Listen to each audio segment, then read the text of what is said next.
আসসালামু আলাইকুম ও রহমতুল্লাহ। সবাই বিভিন্ন স্পট ঘুরে ঘুরে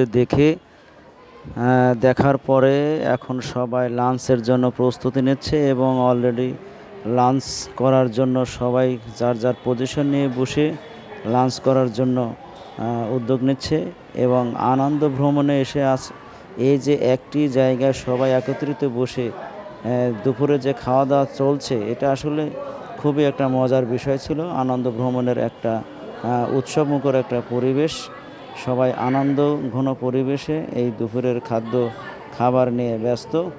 যে যেরকম পারছে সে সেখানে বসে খাবারগুলো খাইতেছে। দেখেন বিভিন্ন জায়গায় আমার ভ্রমণকারীরা এখানে বসে বসে খাওয়া দাওয়া করছে। এখানে বিরিয়ানি, রোস্ট এর সম্মিলিতভাবে এরা বসে খাচ্ছে। এখানে আমাদের হুজুর সাহেব বসে আছে, তার খাওয়ার প্রস্তুতি নিচ্ছে। এ পাশে আমার অন্যান্য ছাড়েরা রয়েছে এবং